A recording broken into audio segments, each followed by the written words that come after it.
Esta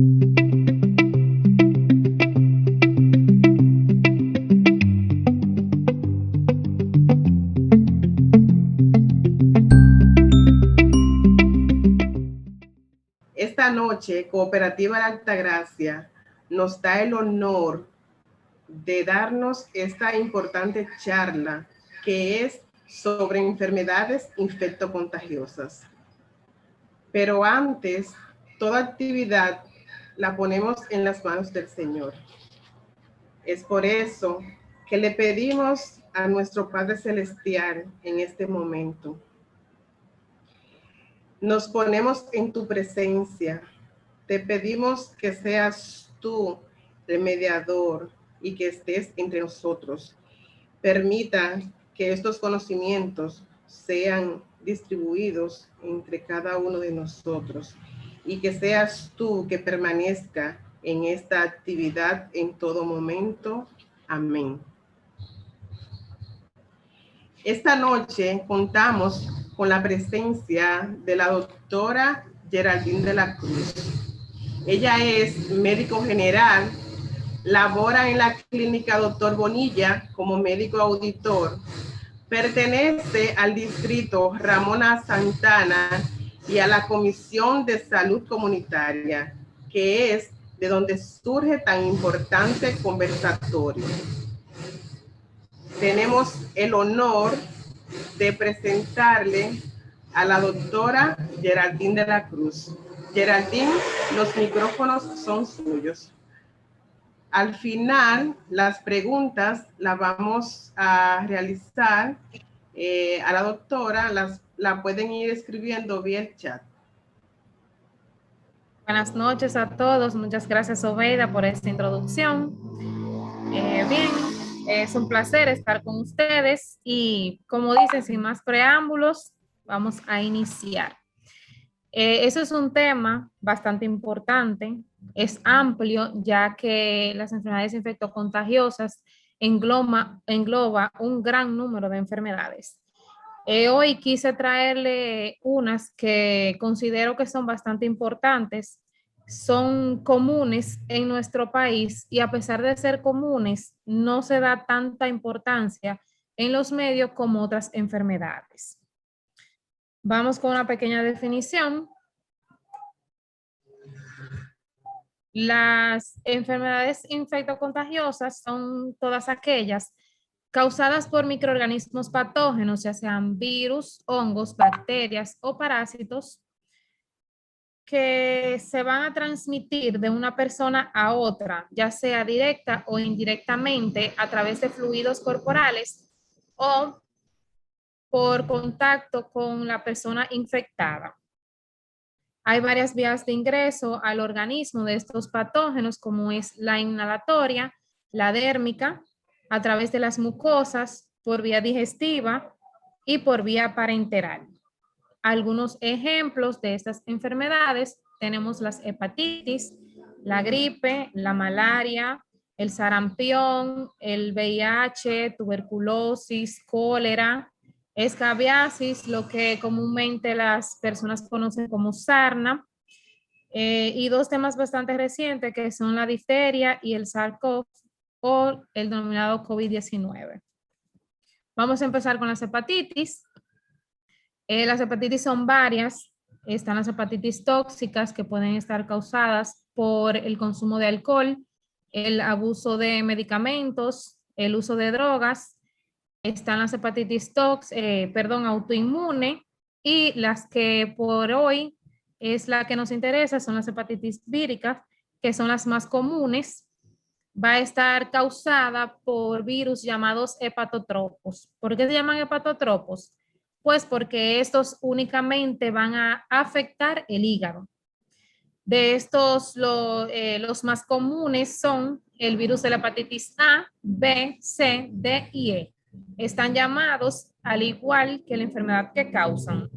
Estos difieren el uno del otro por la vía de transmisión y la clínica que presentan, ya que en el caso del virus de la hepatitis A y el E, se transmiten principalmente por vía oral a través de la ingesta de alimentos o agua contaminada, y estos usualmente causan enfermedad aguda y autolimitada, lo que no ocurre con el caso de las hepatitis B, C, D y E, B, C y D, que estos pueden llevar a cronicidad y usualmente la vía de transmisión es parenteral o por contacto sexual.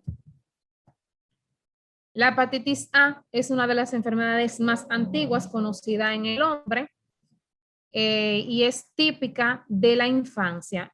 Usualmente cursa como una enfermedad autolimitada y en la mayoría de los casos los pacientes se recuperan en su totalidad, aunque también se han descrito casos de hepatitis fulminante. El virus de la hepatitis A se excreta abundantemente a través de las heces y puede sobrevivir en largos periodos en el ambiente. De ahí es que la vía de transmisión principal sea por agua contaminada o alimentos contaminados, aunque también puede ocurrir contagio de persona a persona en pacientes que viven en condiciones de hacinamiento con poca higiene. Además, los niños al jugar y en los adultos por transmisión sexual oral anal. Tenemos la hepatitis E. Epidemiológicamente tiene una similitud con la hepatitis A, ya que tiene la misma vía de infección, pero es menos común y eso se debe principalmente a que hay menos concentración del virus en las heces. Este es un virus que tiene una gran afinidad por el agua contaminada, por eso es que casi exclusivamente la vía de transmisión es fecal oral por alimentos y agua contaminada. Este se caracteriza a diferencia de la hepatitis A, que afecta principalmente a adultos jóvenes y tiene un alto índice de mortalidad en embarazadas.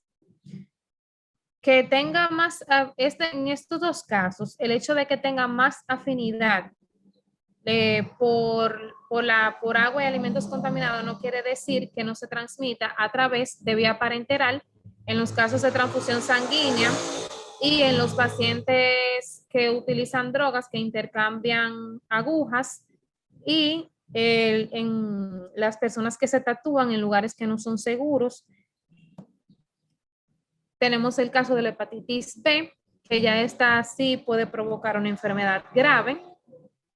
Esta afecta a millones de personas en el mundo, de los cuales 350 millones de personas van a permanecer infectados crónicamente como portadores de la enfermedad y que pueden desarrollar lo que es una cirrosis hepática o un cáncer de hígado.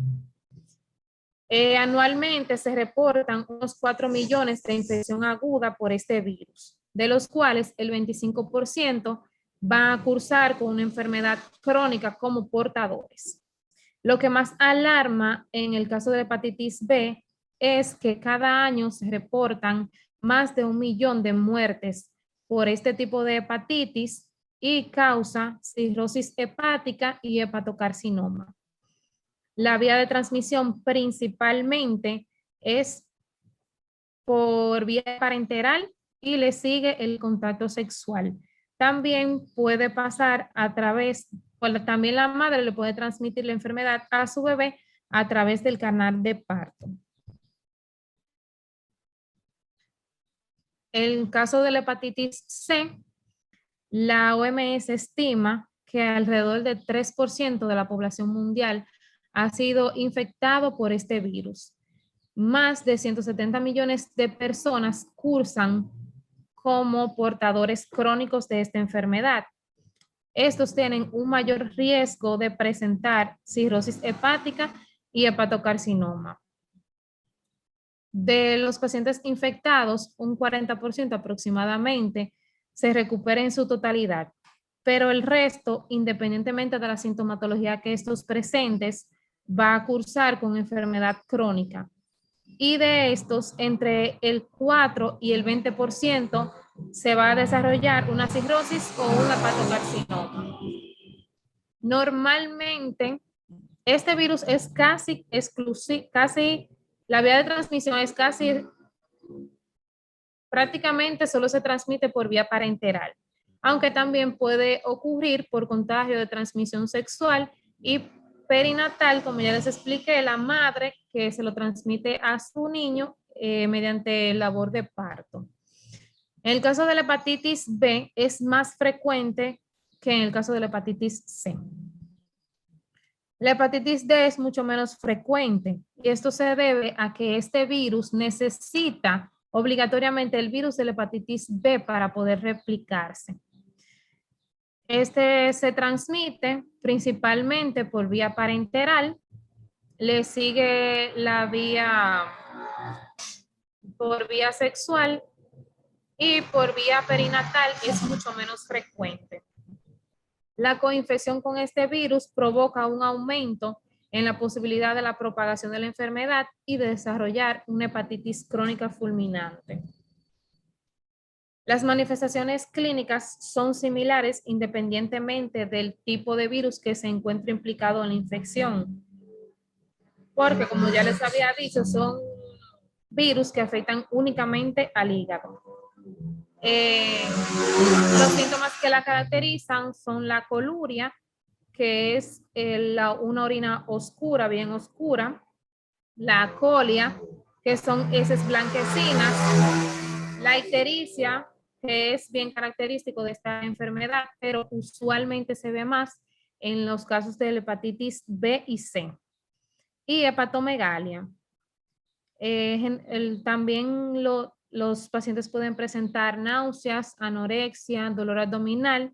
En el caso de la hepatitis A y E, los pacientes presentan una infección subclínica, a veces asintomáticas o como procesos pseudogripales. De aquí que es prácticamente imposible identificar qué tipo de virus está afectando al paciente, solamente guiándonos por la sintomatología. El tratamiento, en el caso de la hepatitis A y E, como ya les mencioné que usualmente es autolimitado, solamente se tratan los síntomas del paciente si éste presenta. Ya en el caso de la hepatitis B y C, sí se puede aplicar una terapia antiviral. Específicamente en la hepatitis C se ha demostrado que una intervención oportuna con interferón alfa estándar puede reducir el riesgo de cronicidad en un 80% de los casos. También se pueden utilizar el adenofir y el tenofovir, son los fármacos de primera línea en estos casos. La fiebre tifoidea, esta es una enfermedad sistémica que es endémica de República Dominicana. Es causada por la Salmonella typhi y este afecta a nivel mundial unas 21 millones de personas cada año. Esta se disemina a través de las heces, por lo cual la vía de transmisión es también fecal oral. La presentación clínica tiene una presentación clínica. Su presentación es, ¿cómo le explico? Es muy variada.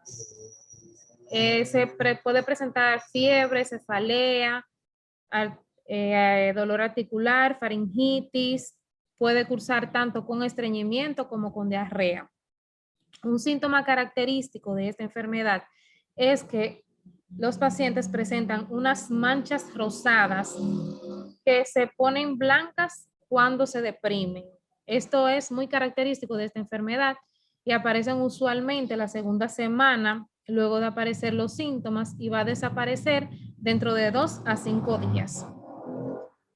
El tratamiento está basado básicamente en la aplicación de antibióticos como la citromicina y la ciprofloxacina, que son de primera línea. La tuberculosis es una enfermedad que, aunque es bastante vieja, aún sigue afectando mucho en la República Dominicana. Anualmente fallecen unas 2 millones de personas a nivel mundial. Esta enfermedad puede causar daño en diferentes órganos, pero usualmente afecta a los pulmones.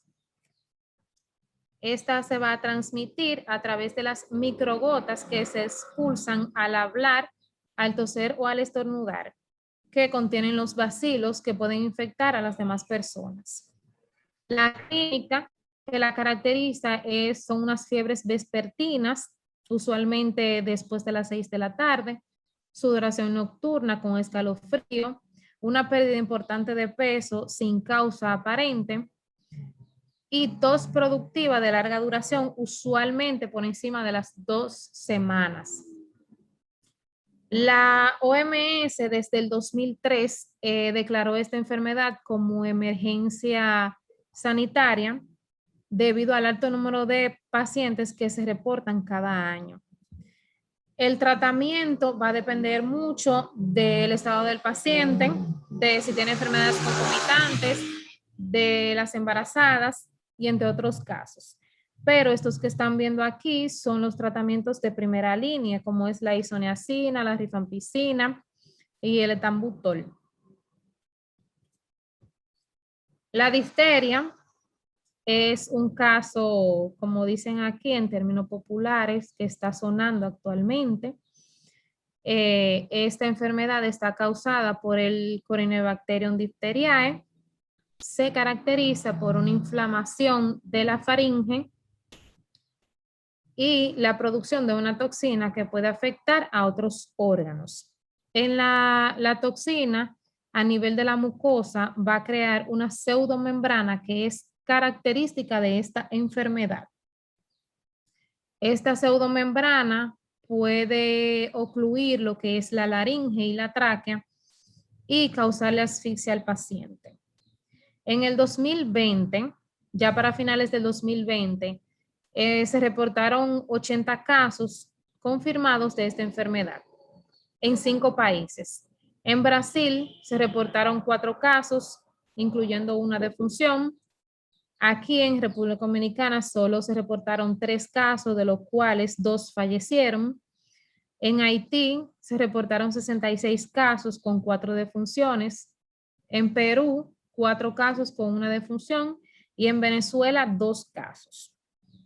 Entre la semana, ya para el 2021, entre la primera semana epidemiológica y la número 7, que eso sería para finales de febrero, ya en 2 países se habían reportado casos, que fueron en Haití, donde reportaron 6 casos con solo un fallecido, y aquí en la República Dominicana lamentablemente se reportaron 5 casos, de los cuales 5 fallecieron.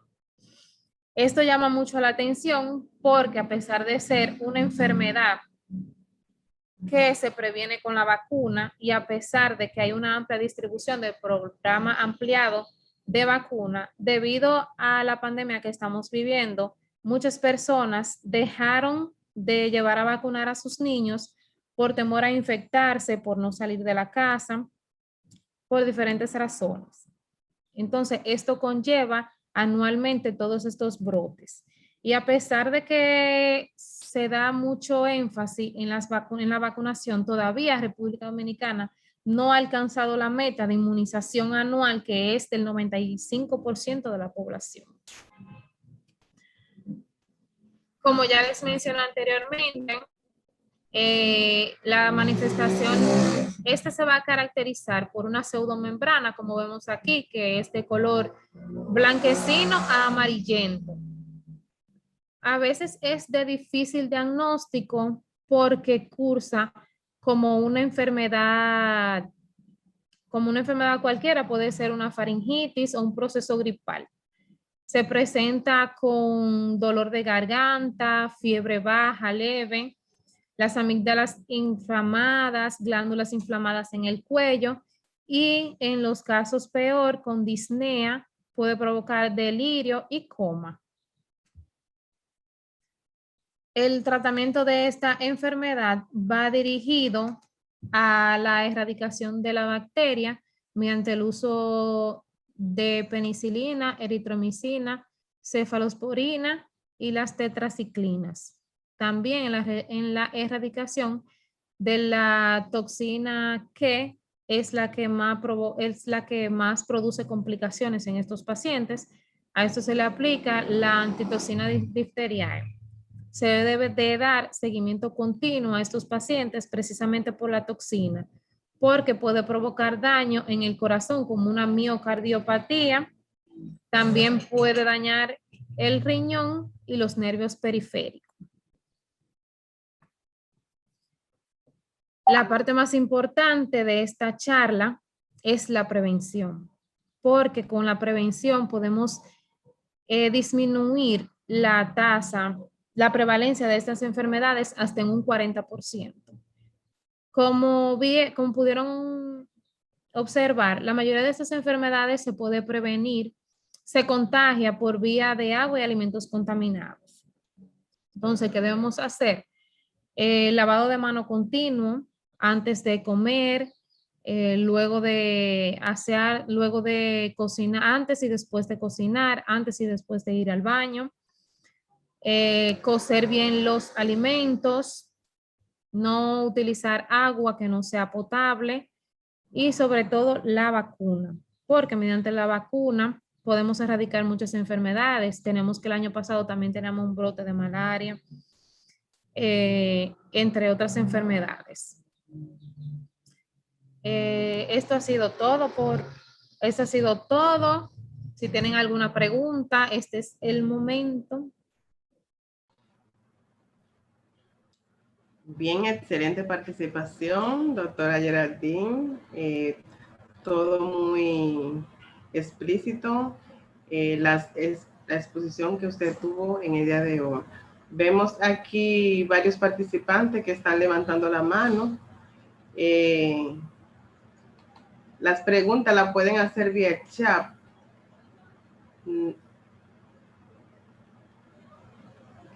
Podemos habilitar los micrófonos para que las personas que están levantando la mano puedan hacer sus preguntas, Yana.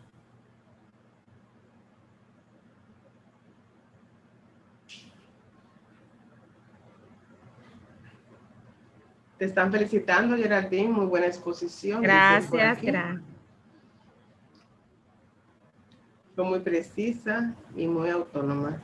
Dijiste en una ocasión que de algunos medicamentos que son especialmente para las diferentes enfermedades que mencionaste, las personas supongo que no se deben de automedicar, entonces deben de recurrir a su médico para la indicación de dichos fármacos.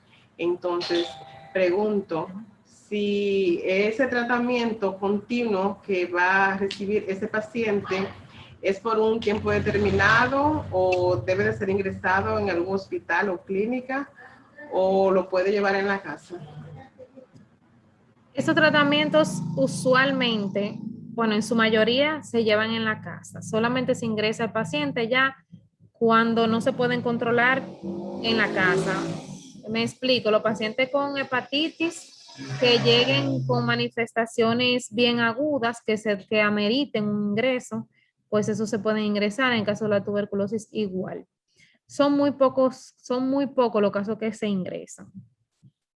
En caso de la difteria, los pacientes a veces, como tiene una característica tan subclínica, a veces se llega a confundir con una amigdalitis y el paciente llega con disnea, con una dificultad respiratoria muy marcada. Entonces, para darle seguimiento a ese paciente, sí amerita que se le ingrese, porque no se puede enviar para la casa. Quizá es un paciente que vive lejos de un hospital, que si se presenta una eventualidad no va a llegar a tiempo. Entonces, esos pacientes sí necesitan que se ingresen, pero usualmente el tratamiento es en la casa.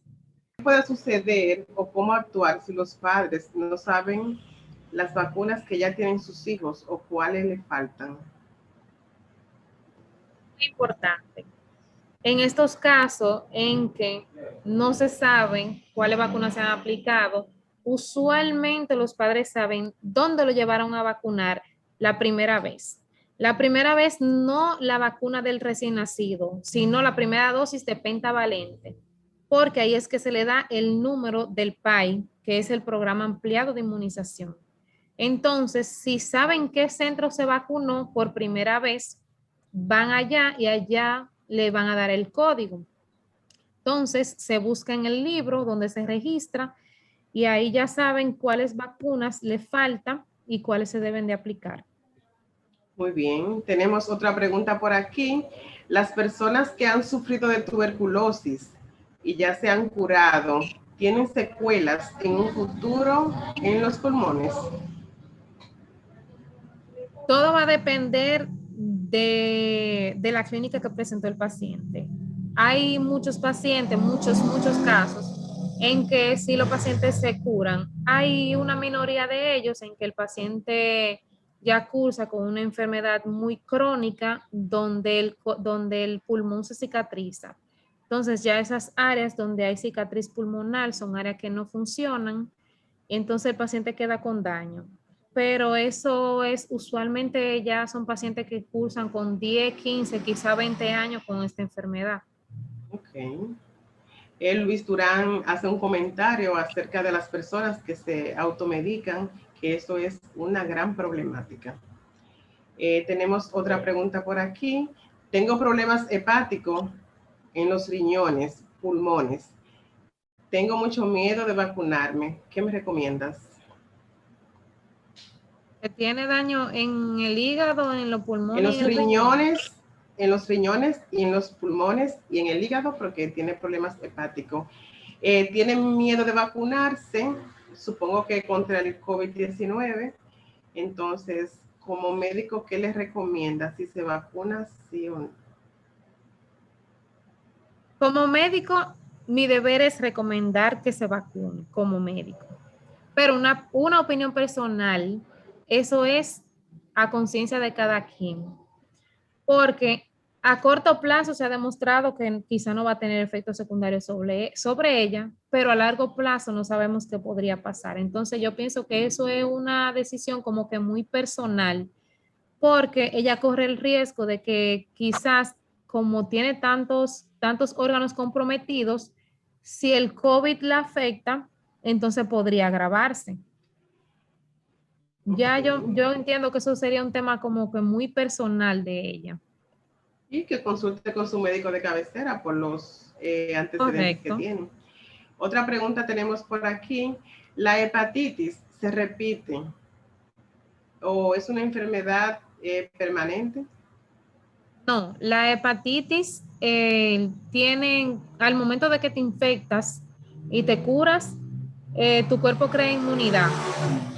Ya una vez que ya tú fuiste infectado con hepatitis A, por ejemplo, y te curaste, ya no vuelve otra vez a darte hepatitis A. Pero recuerden que hay varios tipos. Entonces, si te infectaste con hepatitis A, no quiere decir que no te vas a infectar con las otras, porque son diferentes tipos de virus que tienen diferentes tipos de ARN en su membrana que el sistema aún no lo va a reconocer. Ok. Otra pregunta muy importante. Estoy amamantando. ¿Me puedo vacunar? Sí, claro que sí. Incluso la OMS recomienda a las madres lactantes que se vacunen porque a través de la lactancia ellas le van a transmitir estos anticuerpos al bebé. Ok, muy bien. Siguen las felicitaciones para la doctora Geraldine por su majestuosa exposición en la noche de hoy. Gracias por acompañarnos. Estas fueron todas las preguntas hasta el momento. Les recordamos que Cooperativo La Altagracia siempre está a la vanguardia en traernos temas de interés y de actualidad para informar a todos sus asociados. Como dijimos al inicio, la doctora Geraldine pertenece a la Comisión de Salud Comunitaria de Cooperativa La Altagracia, que es de donde sale esta tan importante charla. Gracias a todos ustedes por acompañarnos esta noche. Muchas bendiciones y nos vemos en la próxima. Buenas noches. El cooperativismo es solución.